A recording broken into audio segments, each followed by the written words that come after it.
فاطمہ آ گئی فاطمہ آ گئی فاطمہ آ گئی فاطمہ آ گئی فاطمہ جبرائیل امین دے رہے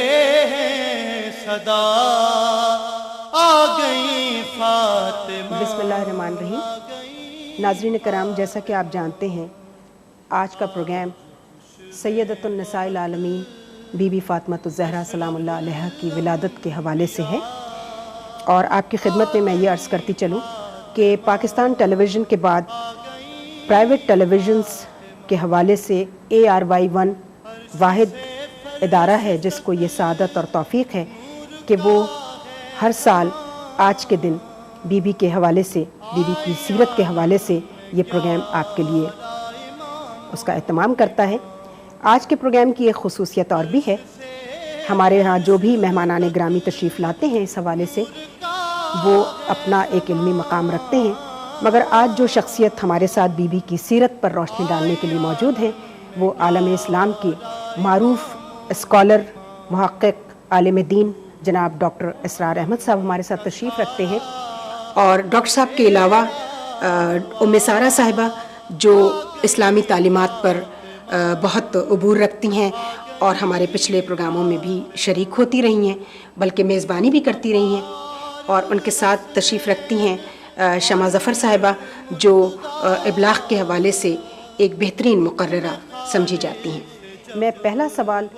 بی بی فاطمہ الزہرا کی سیرت کے حوالے سے ڈاکٹر صاحب سے ہی کروں گی۔ ڈاکٹر صاحب، تسبیح فاطمہ الزہرا جو ہر مسلمان، ہر مکتبہ فکر کے مسلمان نماز میں پڑھتے ہیں اس کو تسبیح فاطمہ کہا جاتا ہے،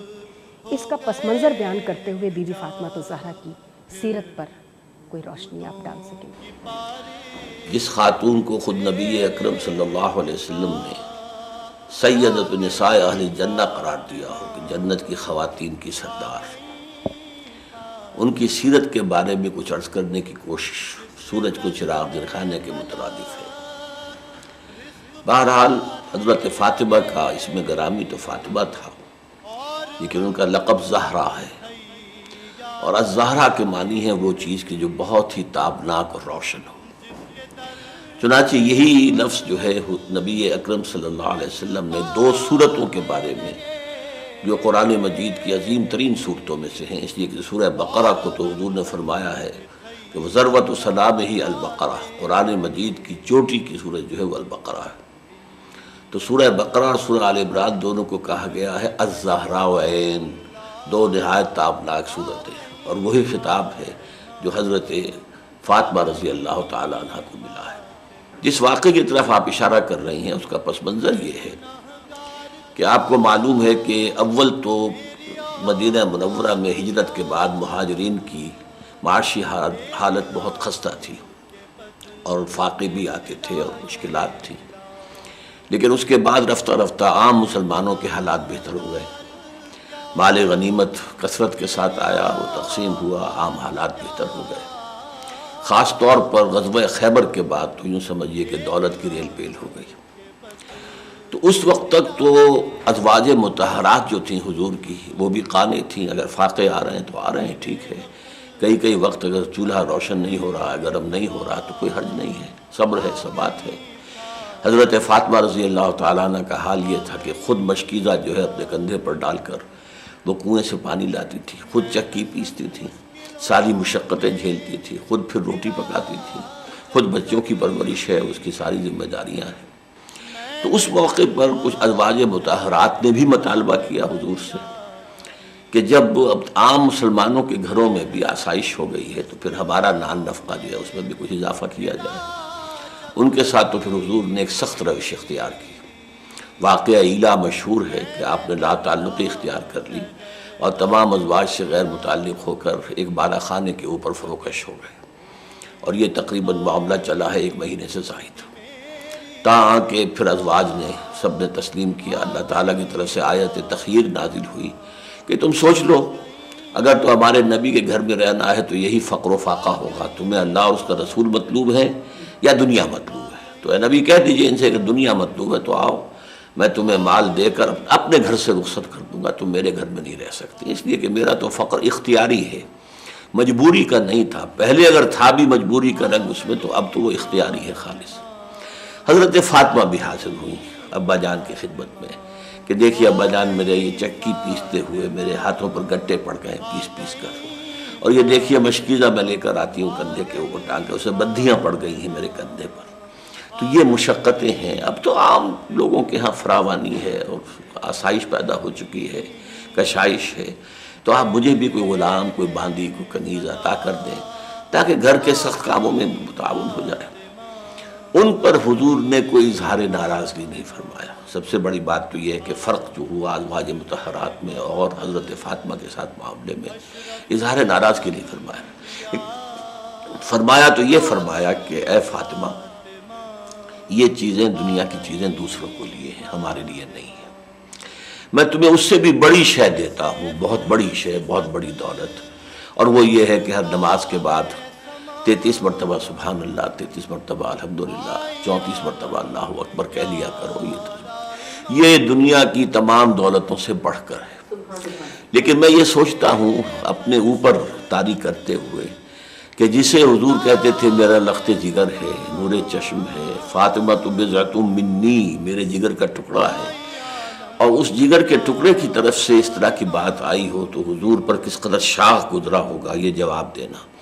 اور ان کی اس خواہش کو رد کر دینا۔ میں تو سمجھتا ہوں کہ کلیجہ شک ہونے کو آ گیا ہوگا، لیکن یہ کہ معاملہ ایک نبی ہیں اور خاتم النبیین ہیں، اور ایک جو ہے سید النساء اہل الجنہ ہیں جن کو کہ پوری دنیا کی خواتین کے لیے نمونہ بننا ہے۔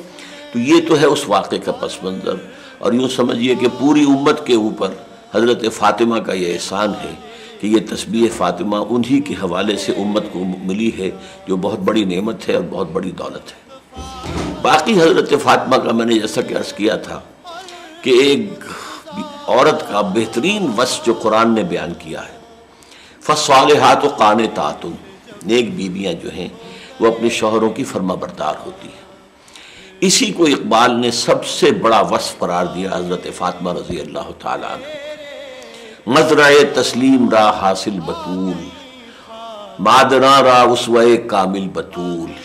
تسلیم و رضا کی جو کھیتی ہے اس کا پھول جو ہے بطول ہے رضی اللہ تعالی عنہ،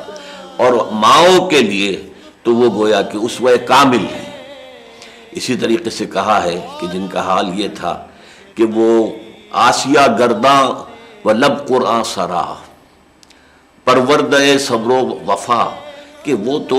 میں ادب پروردہ صبر و رضا، وہ تو صبر و رضا کی پروردہ تھیں، اور ان کا حال یہ ہوتا تھا کہ چکی پیس رہی ہوتی تھیں اور قرآن مجید پڑھ رہی ہوتی تھیں۔ بلکہ میں اس میں اضافہ کرتا ہوں اس لیے کہ میں نے اپنے بچپن میں اپنے بعض بڑی بوڑھیوں کو اس نقشے میں دیکھا ہے، چکی بھی پیس رہی ہیں، قرآن پڑھ رہی ہیں، گود میں بچہ ہے اور وہ دودھ پی رہا ہے۔ میں سمجھتا ہوں کہ یہی صورتحال یقیناً ہوتی ہوگی حضرت فاطمہ کی بھی، کہ بچوں کو اٹینڈ کرنے کے لیے بھی تو ان کے پاس کوئی وقت علیحدہ نہیں تھا، تو چکی بھی پیس رہی ہیں، قرآن پڑھ رہی ہیں، اور حضرت حسن یا حضرت حسین جو ہے چھاتی سے چمٹے ہوئے دودھ پی رہے ہیں۔ تو جو دودھ اس وقت ان کے حلق میں اتر رہا تھا، اس کی پاکیزگی کا اور اس کی طہارت کا ہم تصور قائم نہیں کر سکتے۔ اسی لیے ہم سمجھتے ہیں کہ پھر یہ ان کی گود میں جو دو پھول کھلے ہیں، یہ ہماری امت کے اندر ان کو حضور نے فرمایا ہے کہ میری امت میں نوجوانوں کے سردار جنت میں وہ حضرت حسن اور حضرت حسین ہوں گے رضی اللہ تعالیٰ عنہما۔ تو یہ میرے نزدیک ان کی سیرت کا سب سے بڑا وصف ہے، سب سے بڑا وصف ہے۔ نام کے مسلمان ہونا اور ہے، اور حقیقت کے مسلمان ہونا اور ہے۔ اور حقیقی مسلم وہ ہوتا ہے جس کے دل میں نور ایمان موجود ہو، ورنہ پھر زبان سے صرف کلمہ شہادت ادا کر دینے سے ایک شخص مسلمان تو ہو جاتا ہے، مومن نہیں ہوتا۔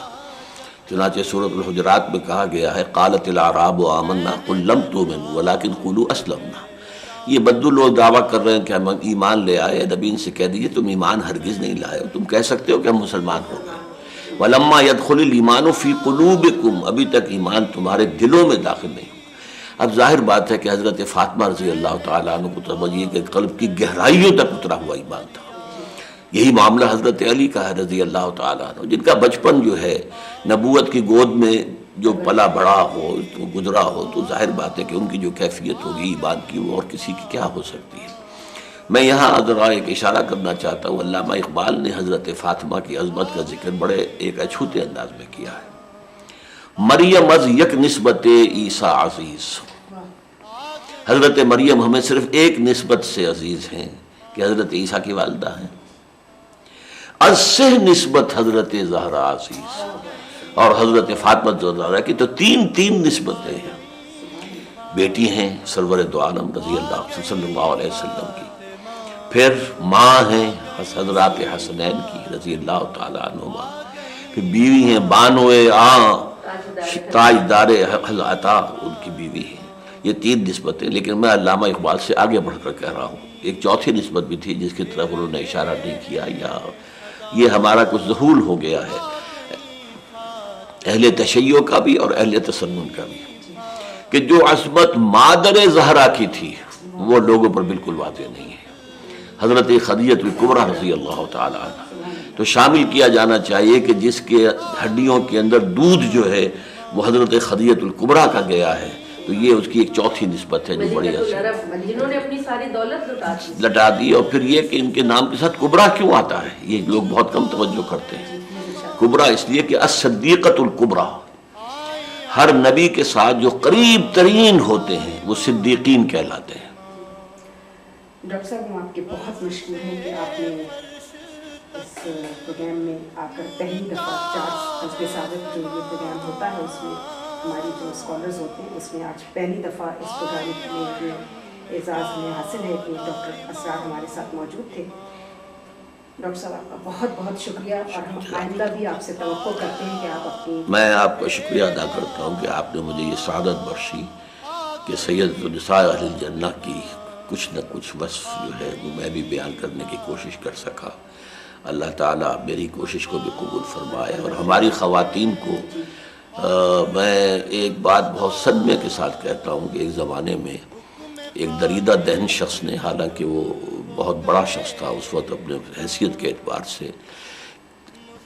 اتنی کڑوی بات کہی تھی جو سمندر میں گھول دی جائے تبھی وہ سمندر کڑوا ہو جائے گا، کہ آج کی مسلمان عورت کے لیے فاطمہ جناح آئیڈیل ہے، فاطمہ زہرا آئیڈیل نہیں۔ ناظرین، ڈاکٹر اسرار احمد کو آپ نے سنا۔ ڈاکٹر صاحب کے علاوہ جو مہمانان گرامی آج اس پروگرام میں تشریف رکھتی ہیں اس میں ام سارہ صاحبہ سے ہم پہلے بات کرتے ہیں۔ ام سارہ صاحبہ یہ بتائیے کہ بی بی کے علم و معرفت کے حوالے سے ہم تک بہت کم چیزیں پہنچی ہیں۔ عموماً ہم یہی دیکھتے ہیں کہ جی بی بی نے بڑی مشقت سے چکی پیس کر حسنین کو پالا، لیکن جو بہت اہم پہلو ہے آپ کی زندگی کا وہ آپ کا وہ علم و حکمت ہے جس سے پوری دنیا مستفیض ہوئی، اس کے بارے میں کچھ ارشاد فرمائیے۔ بسم اللہ الرحمن الرحیم۔ علم کی اہمیت کا اندازہ قرآن حکیم کی پہلی وحی سے کیا جا سکتا ہے۔ اقرا، اسلام نے علم کے حصول پر کتنا زور دیا یہ ہم سب جانتے ہیں۔ علم حاصل کرو خواہ تمہیں چین کیوں نہ جانا پڑے۔ علم حاصل کرنا، علم پھیلانا، دوسروں کو علم دینا کتنا اہم ہے۔ بی بی کی شخصیت اس حوالے سے ہمارے سامنے اس طرح آتی ہے کہ فاطمہ بضعۃ منی کی مشہور حدیث جس میں حضور صلی اللہ علیہ وسلم نے آپ کو بضعۃ منی قرار دیا، سیدۃ النساء العالمین قرار دیا۔ حاملان قصہ میں آپ شامل ہیں، صاحبان حلطہ میں آپ کا شمار ہے، فاتحان مباہلہ کے قلب لشکر میں آپ ہیں۔ آپ کی اہمیت کا اندازہ ہم سب کو اس سے لگانا چاہیے۔ آپ کے علم و معرفت کے بارے میں کیا عرض کروں، میری کیا مجال جو میں آپ کے علم و معرفت کے بارے میں کچھ کہوں۔ ہاں، اتنا ضرور ہے کہ تاریخوں نے لکھا ہے کہ ایام جاہلیت میں یونانی فلسفے کے زیر اثر دعا کی تعلیم اور دعا کا باب بالکل ختم ہو چکا تھا، اور رب کا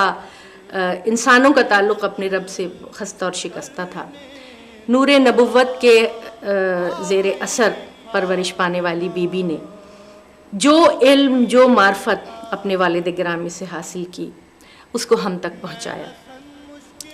ایک دفعہ کا ذکر ہے، تاریخوں میں ہے کہ ایک عورت نے آپ سے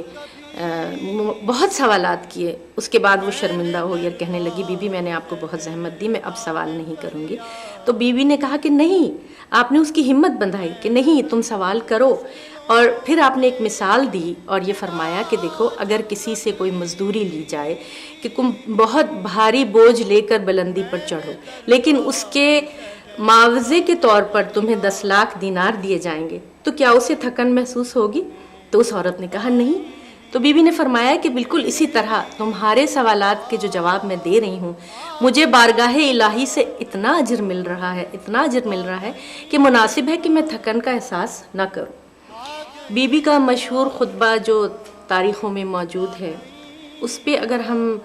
ایک نظر ڈالیں تو ہمیں اندازہ ہوتا ہے کہ کیا معرفت اور کیا علم اور کیا گہری نظر آپ کی اسلامی تعلیمات اور اسلام کی روح پر تھی کہ آپ نے آغاز کیا حمد و ثناء الہی سے، اس کے بعد آپ نے شکر نعمت فرمایا، پھر آپ نے صفات الہی کا ذکر، صفات نبوت کا ذکر اور دعوت نبوت سے متعلق جتنے بھی اجتماعی اور سماجی بھلائی کے امور تھے آپ نے ان کا ذکر فرمایا، پھر آپ نے قرآن صامت اور قرآن ناطق کی تعریف فرمائی، اس کے بعد آپ نے اصول دین کا ذکر کیا، اس کے بعد اخلاق عالیہ کا ذکر کیا، پھر آپ نے شریعت مطہرہ کے مختصر احکام بتائے، اس کے بعد آپ نے اپنا تعارف فرمایا، پھر ایام جاہلیت میں جو لوگوں کی حالت تھی اور جن ظلمات میں عرب گرفتار تھے آپ نے اس کا ذکر فرمایا کہ میرے والد گرامی نے تمہیں ان اندھیروں سے نجات دلائی، پھر جس نفاق نے سر اٹھایا تھا آپ نے اس کا ذکر فرمایا، اور آخر میں جناب حضرت سلیمان اور حضرت داؤد اور حضرت زکریہ کے حوالے سے آپ نے حق کا ذکر فرمایا، قرآن کا ذکر فرمایا۔ اس سے ہم اندازہ لگا سکتے ہیں کہ بی بی کی صرف ہم اس بات کو کہہ کے آگے گزر جانے کے ہرگز ہمیں نہیں گزر جانا چاہیے کہ امور خانہ داری میں بی بی کا کیا مقام تھا اور آپ چکی پیستی تھیں۔ یقیناً یہ بہت اہم کام ہے اور ہر عورت کی ذمہ داری ہے اور اولین ذمہ داری ہے جسمانی مشقت کے ساتھ، لیکن صرف عورت کا مقام صرف یہ نہیں ہے، اس کو علم بھی حاصل کرنا ہے، اس کو اپنے عقل و معرفت کو بھی بڑھانا ہے، اس کو اپنی روحانی قوت کا بھی خیال کرنا ہے، اور ہمیں بی بی نے یہ بتایا اور یہ سبق دیا کہ عورتوں کے لیے افتخار کی بات اور شرف کی بات یہ نہیں کہ وہ کتنی حسین ہے یا وہ کتنی کم عمر ہے یا وہ کتنی ویل ڈریسڈ ہے، نہیں، بلکہ کتنی ذمہ دار ہے، اس میں کتنا احساس ذمہ داری ہے، وہ اپنے فرائض کو کس طرح ادا کرتی ہے،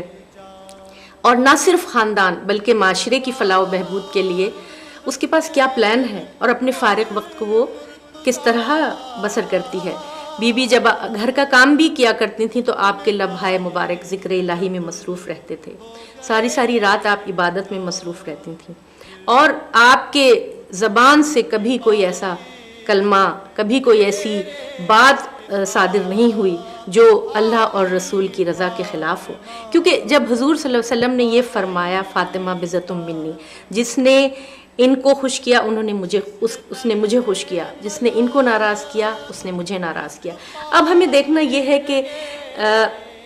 کوئی شخصیت اگر اللہ اور رسول کی رضا کا محور و مرکز بن جاتی ہے تو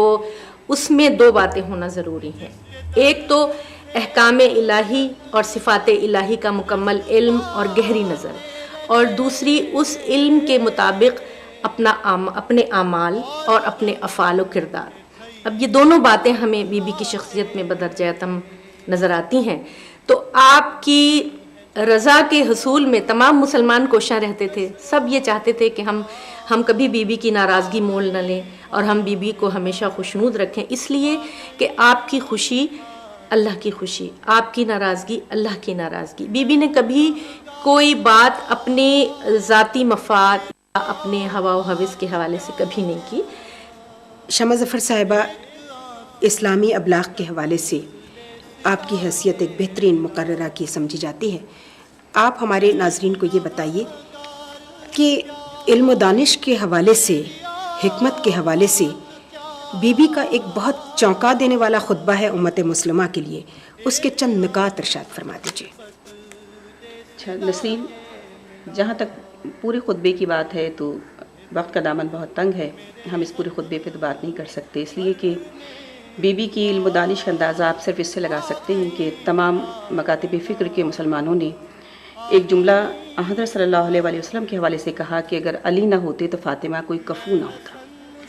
کفو کی بھی تفصیل بڑی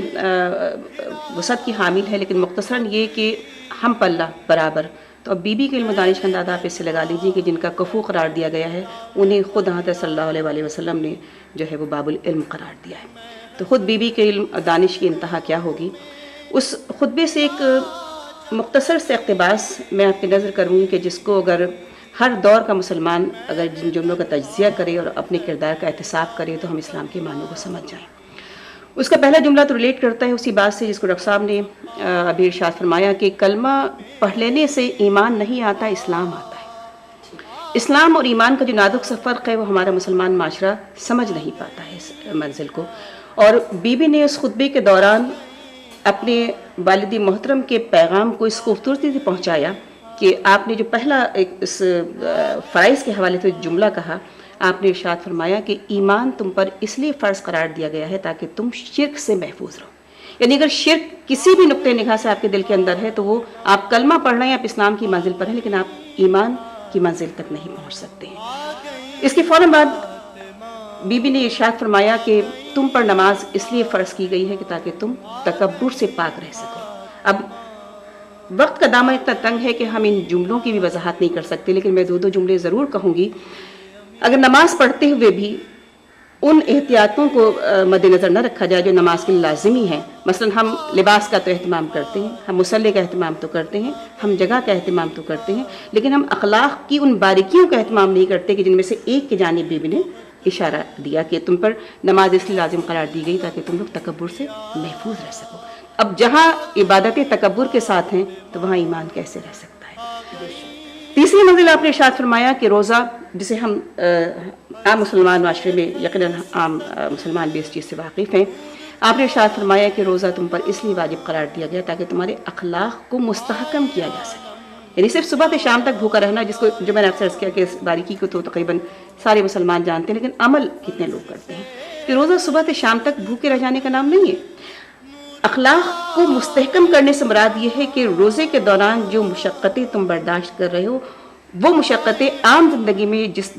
جب ایک مسلمان معاشرے میں مسلمانوں کو لاحق ہوتی ہیں، تم ان کا اندازہ لگا سکو اور اپنے کردار کو اس حساب سے رکھ سکو، تو تمہارا روزہ جو ہے وہ استحکام کی منزل کے اوپر ہے،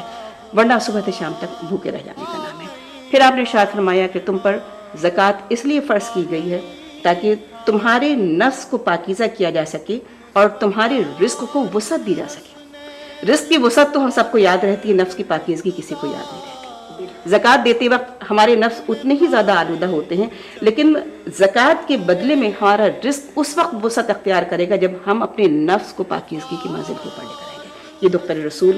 ان فرائض کو ہمارے سامنے رکھ رہی ہیں۔ پھر آپ نے ارشاد فرمایا کہ بہت ساری چیزوں کو میں اس دوران بھی چھوڑتی ہوئے آپ جا رہی ہوں، صرف مخصوص چند نکات میں آپ کی خدمت پیش کر رہی ہوں۔ آپ نے ارشاد فرمایا کہ حج کو تمہارے لیے اس لیے فرض قرار دیا گیا کہ تاکہ دین اسلام کو استحکام عطا ہو سکے، اور اس کا ایک طویل فلسفہ ہے کہ پوری دنیا سے مسلمان آ کر ایک مرکز پر جمع ہوتے ہیں، آپس میں تبادلہ خیالات ہوتا ہے، ایک دوسرے کے مسائل، ایک دوسرے کی پریشانیوں کا پتہ چلتا ہے۔ اس نقطۂ نگاہ سے حج کا جو فریضہ ہے محض ایک مذہبی فریضہ نہیں بن جاتا ہے، بلکہ ایک ہماری سماجی ضرورت بھی بن جاتا ہے۔ دور حاضر میں بے شک ذرائع ابلاغ نے اتنی ترقی کر لی ہے کہ ایک دوسرے کی باتیں، ایک دوسرے کے مسائل ویسے ہی پتہ چل جاتے ہیں، لیکن تصور کیجیے اس وقت کہ جب ذرائع ابلاغ نے اتنی ترقی نہیں کی تھی تو اس وقت ایک حج، اور آج بھی بہت سارے مسائل ایسے ہیں کہ جو ہم ذرائع ابلاغ کے حوالے سے بھی ہم حاصل نہیں کر سکتے یا ہم تک نہیں پہنچ سکتے ہیں۔ اور پھر دوسری چیز کہ بیک وقت اتنی تعداد میں مسلمانوں کا یکجا ہو جانا غیر مسلم قوتوں کے لیے یہ بھی ایک بڑی ہیبت کی بات تھی کہ جس نقطے کو بی بی نے واضح کیا۔ پھر آپ نے ارشاد فرمایا کہ امر بالمعروف تمہارے لیے اس لیے لازم قرار دیا گیا تاکہ تمہارے معاشروں کی اصلاح ہوتی رہے۔ آج کہاں ہے ہمارے بیچ میں امر بالمعروف و نہی عن المنکر؟ ہم اس روایت کو بھولتے چلے جا رہے ہیں، ہم فراموش کرتے چلے جا رہے ہیں۔ پھر آخری جملہ اس خطبے کے ضمن میں آپ سے یہ کہنا چاہوں گی نسرین کے جو اس یقیناً میں اگر یہ کہوں تو بے جانا ہوگا، نہ صرف اس جملے کی جان ہے بلکہ پوری تعلیمات اسلام کی جان ہے جملہ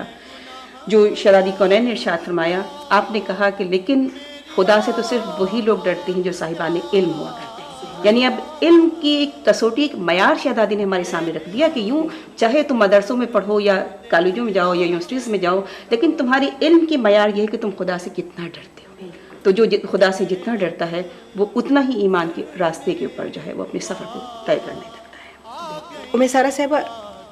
آپ کے علم میں ہوگا کہ ختمی مرتبت سرکار دو عالم محمد مصطفیٰ صلی اللہ علیہ وآلہ وسلم نے ایک دفعہ حضرت علی کرم اللہ وجہہ سے پوچھا کہ علی تم نے فاطمہ کو کیسا پایا؟ اس کے جواب میں حضرت علی نے جو کہا وہ آپ ہمارے ناظرین کو پلیز بتائیے. حضرت علی علیہ السلام نے ارشاد فرمایا کہ یا رسول اللہ، میں نے آپ کی دختر کو اپنی دنیا اور آخرت کے کاموں میں بہترین مددگار پایا. اور یہ کسی شوہر کا ایک بیوی کے لیے بہت بڑا خراج تحسین اور خراج عقیدت ہے، کیونکہ شوہر اور بیوی کے تعلق میں سب سے زیادہ بات یہی اہم ہوتی ہے کہ بیوی اپنے شوہر کی دنیا اور آخرت کے کاموں میں اس کی کس طرح مددگار ثابت ہوتی ہے. مددگار کا لفظ استعمال کیا، اٹس اے کمپلیمنٹ. اور یہ آج کی عورت کے لیے لمحہ فکریہ ہے کہ ہم دنیا اور آخرت دونوں کے حوالے سے اپنے شوہروں کی کس طرح مدد کر سکتے ہیں. یہ ہمیں سب کو سوچنا چاہیے. اچھا شمع ظفر صاحبہ، میں آپ ہی کا ایک جملہ کوٹ کرنا چاہتی ہوں یہاں. آپ نے کہا تھا کہ پرورش اور تربیت میں زمین آسمان کا فرق ہے. پرورش تو ہر ماں کرتی ہے ممتا کے جذبے کے تحت، لیکن تربیت اس کے فرائض دین اور دنیا میں شامل ہے. اس حوالے سے ہمیں بی بی فاطمہ کے ہاں اپنی اولاد کی تربیت کے علاوہ ایک اور اہم نقطہ نظر آتا ہے جو پورے عالم اسلام میں کہیں نظر نہیں آتا، اور وہ ہے ایک ملازمہ بی بی فضہ کی تربیت. اس حوالے سے آپ ہمارے ناظرین کو کچھ بتائیے. نسرین، بچوں کی تربیت کے معاملے میں ڈاکٹر صاحب نے ارشاد فرمایا کہ جس طریقے سے شہزادی کونین نے تربیت کی ہے کہ چکی بھی پیستی جا رہی ہیں، تلاوت کلام پاک کر رہی ہیں اور بچہ گود میں ہے. عصر حاضر کے فلاسفرز، ماہران تعلیم اور ہمارے علماء، اب یہ چیز کوئی ڈھکی چھپی بات نہیں ہے کہ بچے کی پرورش میں ماں کا کردار کتنا اہم ہے. اسلام نے تو 1400 برس پہلے بتایا، لیکن آج تحقیق کے بعد بھی یہ چیز اب کوئی ڈھکی چھپی نہیں ہے. پھر ڈاکٹر صاحب نے خود اتنی روشنی ڈالی تربیت کی اس منزل کے اوپر. میں اس میں چند جملوں کا اضافہ کروں گی کہ خود بی بی کی تربیت کس کی آغوش میں ہوئی ہے، اس پر بھی ڈاکٹر صاحب نے روشنی ڈال دی کہ ایک شہزادی وہ ہے جو ملکۃ العرب کہلا رہی ہیں، جنہیں خدیجۃ الکبریٰ، اور خدیجۃ الکبریٰ کیوں کہا جاتا ہے یہ ڈاکٹر صاحب نے روشنی فرمائی، میں اس کو ریپیٹ نہیں کروں گی، روشنی ڈالی اس پر. اور پھر خود رسالت مآب صلی اللہ علیہ وآلہ وسلم. ان دو ہستیوں کی تربیت کا اثر شہزادی کونین یعنی دختر رسول پر، اور پھر ان بچوں کی تربیت میں جو سرداران جوانان جنت ہیں، شہزادی کی تربیت کا اثر، جس کے لیے میں صرف ایک جملہ کہوں گی کہ عصر حاضر کی ماں تو غم روزگار میں الجھی ہوئی ہے، لیکن اتنا وقت ہمیں ملتا ہے کہ جب اپنے بچوں کو سلانے لگیں تو شہزادی کے دیے ہوئے سبق پر ہم عمل پیرا ہوں اپنے زمانے کے حساب سے. کہ جب تاریخیں بتاتی ہیں کہ جب آپ اپنے فرزند اکبر امام حسن علیہ السلام کو سلا رہی ہوتی تھی یا اپنی گود میں کھلا رہی ہوتی تھی تو لوری کے جو جملے آپ کی زبان سے ادا ہوتے تھے، اس کو جب ہم اپنی زبان میں پڑھتے ہیں اور سنتے ہیں تو ایک احساس ہوتا ہے کہ تربیت کہاں کا اور کیسے کیسے ہوتی ہے. تو آپ یہ ارشاد فرماتی تھیں کہ تم اپنے باپ کی طرح شجاع بنو، اپنے باپ کی طرح تم خدا پرست بنو، اپنے باپ کی طرح تم حق کا دفاع کرو اور اپنے رب کی عبادت کرو، اور کینہ توز افراد سے محبت اور دوستی نہ کرنا. تو یہ صرف لوری نہیں ہے، اگر آپ یہ دیکھیں تو یہ پوری شخصیت، پوری زندگی پر اس طریقے سے اثر انداز ہو رہی ہے کہ اس کا اثر ہمیں کربلا اور شام تک نظر آ رہا ہے. کہ میدان کربلا میں کھڑے ہو کر امام علی مقام امام حسین علیہ السلام نے کیا جملے کہے تھے؟ آپ نے یہی کہا تھا نا کہ،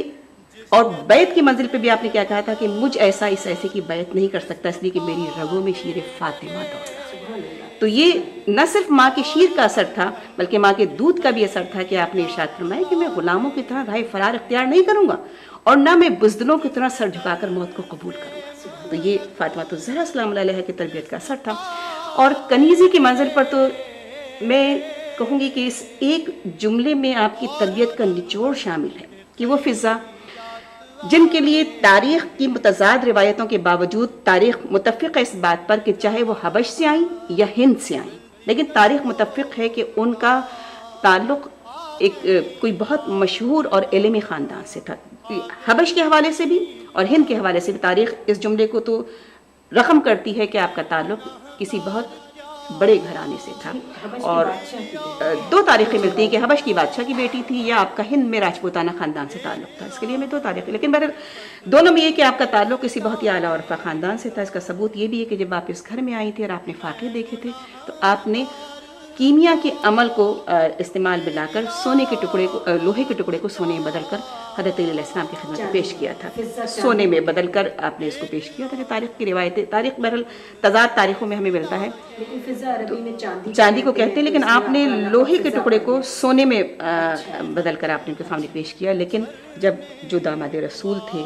جو ابن ام رسول تھے، جب آپ نے ان کے کردار کی بلندی دیکھی کہ انہوں نے تو صرف ایک ٹکڑے کو سونے میں بدلا تھا، لیکن انہوں نے زمین کو شگافتہ کر کے سونوں کے ڈھیر دکھا دیے، تو اس گھرانے کی منزلت ان کو سمجھ میں آ گئی.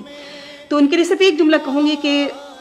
رحلت جناب فاطمہ الزہرا سلام اللہ علیہا کے بعد تقریباً اگر میرا حافظہ غلطی نہیں کر رہا تو 70-72 برس آپ زندہ رہے. یعنی واقعی کربلا کے بعد بھی 10-12 برس بعد تک آپ زندہ رہی ہیں. اور اس دوران آپ سے جس نے بھی کلام کیا واقع کربلا کے بعد بالخصوص، آپ نے اس کا جواب قرآن پاک سے دیا. یعنی آپ سے سوال کیا جاتا، آپ اس سوال کا جواب اس آیت قرآنی کا انتخاب کر کے دیتی تھی کہ جس میں اس سوال کا جواب پنہا ہوتا تھا. تو یہاں پر اگر میں کہوں تو یہ بجالم نہ ہوگا کہ ایک کنیز جو حبش سے آئی تھی یا ہند سے آئی تھی، اس کنیز نے اگر دختر رسول کی صحبت میں چند برس گزارے ہیں تو اس کا علم اس منزل پر ہے، تو خود اولاد فاطمہ کا علم کس منزل کیا. دعا مومن کا ہتھیار ہے. اس حوالے سے ہم ام سارہ صاحبہ سے پوچھتے ہیں کہ بی بی فاطمہ الزہرا سلام اللہ علیہا نے دعا کے ضمن میں جو تعلیمات دی ہیں وہ کیا ہیں؟ ارشاد فرمائیے. دعا، نسرین، دعا جیسے کہ آپ نے کہا مومن کا ہتھیار ہے، اور قرآن حکیم میں ادونی استجب لکم، مجھ سے دعا کرو میں قبول کروں گا. اور بہت خوبصورت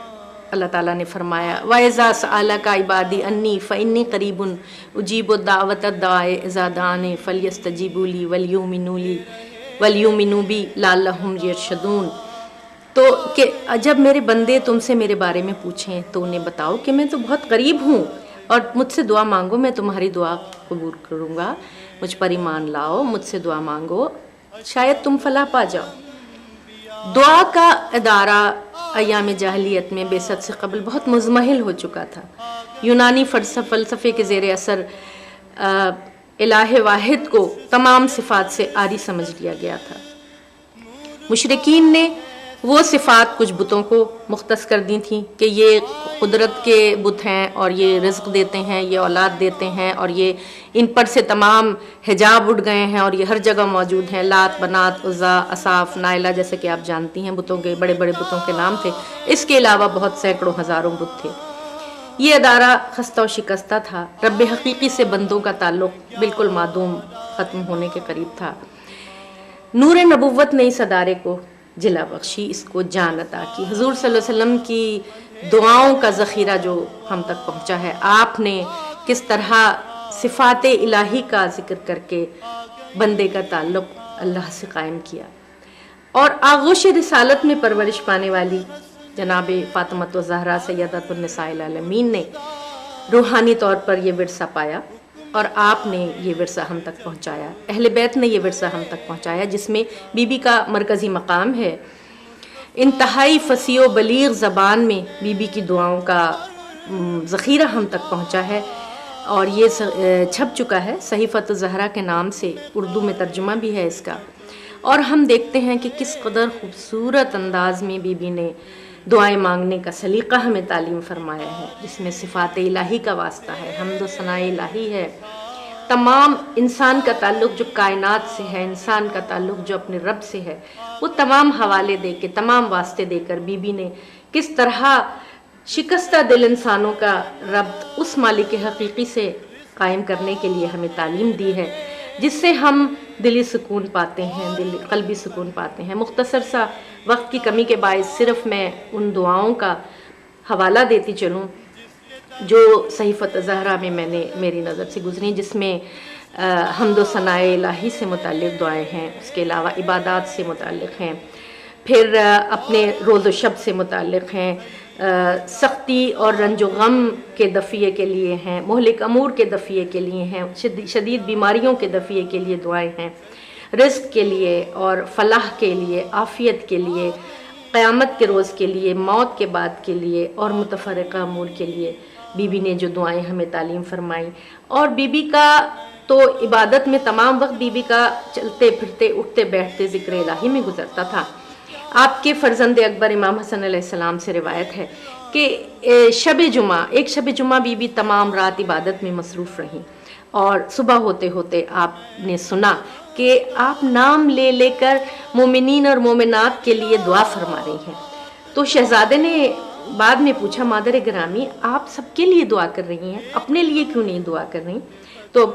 فرمایا پہلے ہمسایہ بعد میں اپنا گھر، جس سے ہم یہ دیکھتے ہیں کہ بی بی کے دل میں امت مسلمہ کے لیے کس قدر درد تھا، اور امت مسلمہ کی فلاح و بہبود کے لیے آپ نے شروع سے اخیر تک کتنی کوشش کی، اور یعنی کہ تمام گھر اب اس کے اثرات، اس کا نور دیکھیں کربلا کے میدان تک پہنچتا ہے اور شام کے دربار تک پہنچتا ہے کہ بی بی نے اپنی دعاؤں کو کیسے عملی نمونہ دیا، کہ آپ نے اپنی اولاد کو کس طرح تربیت دی اور کیا دی، کہ وہ ورثہ نہ صرف الفاظ کی شکل میں ہمارے پاس موجود ہے بلکہ ہمیں تاریخ کے روشن باب نظر آتے ہیں جہاں بی بی کے علم و معرفت اور آپ کی تعلیم کردہ دعاؤں کا اثر ہمیں نظر آتا ہے۔ ناظرین کرام، بی بی فاطمہ الزہرا سلام اللہ علیہا کے حوالے سے، ان کی سیرت کے حوالے سے آج ہمارے جو معزز مہمانان گرامی یہاں تھے، آپ نے ان سے کچھ باتیں سنی۔ سیرت محمد مصطفیٰ اور ہمارے جتنے بھی رول ماڈلز اسلام کے حوالے سے ہیں، ان کی سیرت پر ہم گفتگو کے بہت پروگرام سنتے ہیں، کرتے ہیں، لیکن افسوس کا مقام یہ ہے کہ معاشرے کی جو اخلاقی صورتحال ہے اس میں ہمیں کہیں